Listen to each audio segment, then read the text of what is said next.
ചെയ്യാം കേട്ടോ. Fabric paint ഉണ്ട്. അപ്പം നേരെ വീഡിയോയിലേക്ക് പോവാം. അപ്പം ഇനി ബോട്ടിൽ ആർട്ടിന് ആവശ്യമായിട്ടുള്ള സാധനങ്ങൾ, ഒരു ബോട്ടിൽ വേണം, പിന്നെ ബ്രഷ് വേണം. ഞാൻ 2 ബ്രഷാണ് എടുത്തിട്ടുള്ളത്, നിങ്ങൾക്ക് എത്ര വേണേൽ എടുക്കാം. പിന്നെ ഞാനിത് സ്പോഞ്ച് എടുത്തിട്ടുണ്ട്. പിന്നെ ഫാബ്രിക് പെയിൻറ്റുമാണ് വേണ്ടത് കേട്ടോ. എൻ്റെ കയ്യിൽ ഇത് ഈ ചെറിയ ഫാബ്രിക് ആണ് കേട്ടോ ഉള്ളത്. ഇതിൽ 6 കളറാണുള്ളത്. ഇതേ ബ്ലാക്ക് ഉണ്ട്, പിന്നെ യെല്ലോ ഉണ്ട്, പിന്നെ വൈറ്റ് ഉണ്ട്, പിന്നെ ഗ്രീനും ഉണ്ട്, പിന്നെ ബ്ലൂ ഉണ്ട് കേട്ടോ, പിന്നെ റെഡും ഉണ്ട്. അപ്പം നമുക്ക് ബോട്ടിൽ ആർട്ട് ചെയ്താലോ?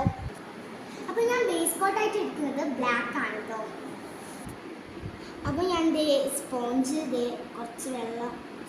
കുറച്ച് വെള്ളമാക്കാം കേട്ടോ. ഇത് കറുപ്പ് കളറ്. ഇനി നമ്മൾ ഇത് ബ്ലാക്ക് കളറ് സ്പോഞ്ചിൽ ആക്കിയിട്ട് അടിക്കാൻ തുടങ്ങാം കേട്ടോ. ഇത് അടിച്ചെടുക്കാം കേട്ടോ.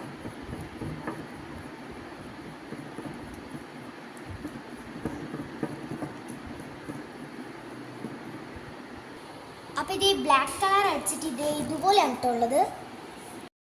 അടുത്ത് നമ്മൾ കണിക്കൊന്നയാണ് കേട്ടോ വരയ്ക്കാൻ പോകുന്നത്. ഞാൻ കൈ കൊണ്ടാണ് ആക്കുന്നത്, നിങ്ങൾക്ക് വേണമെങ്കിൽ ബ്രഷ് കൊണ്ടാക്കാം കേട്ടോ. അപ്പം ഞാൻ എൻ്റെ മഞ്ഞ പെയിൻറ്റ് കയ്യിലേക്ക് ആക്കിയിട്ടുണ്ട്. നമ്മൾ പൂവ് വരച്ച് കൊടുക്കാം കേട്ടോ. കണിക്കൊന്ന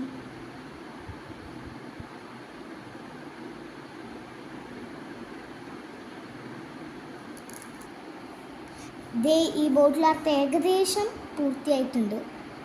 അടുത്ത പച്ച പെയിൻറ്റിനെ കൊണ്ട് നമ്മൾ തണ്ട് ഇലകളൊക്കെയാണ് കേട്ടോ വരച്ചു കൊടുക്കുന്നത്.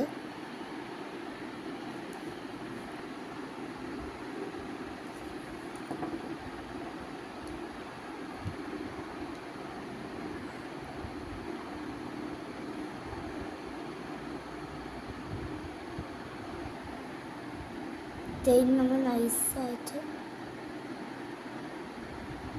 വരച്ചു കൊടുക്കാം കേട്ടോ.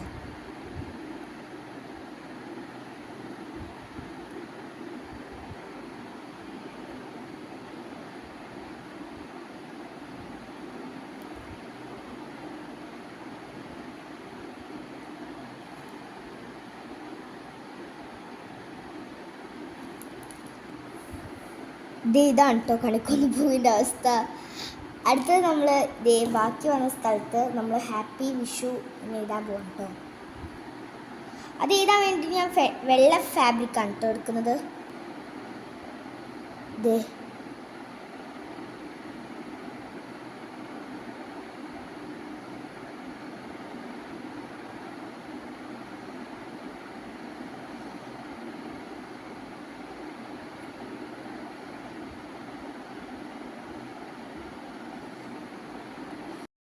ഹാപ്പി വിഷു എന്ന് എഴുതിയിട്ടുണ്ട് കേട്ടോ. ഇതാണ് ഫൈനൽ ലുക്ക്. ഇഷ്ടപ്പെട്ട ലൈക്ക് ചെയ്യുക, ഷെയർ ചെയ്യുക, സബ്സ്ക്രൈബ് ചെയ്യുക.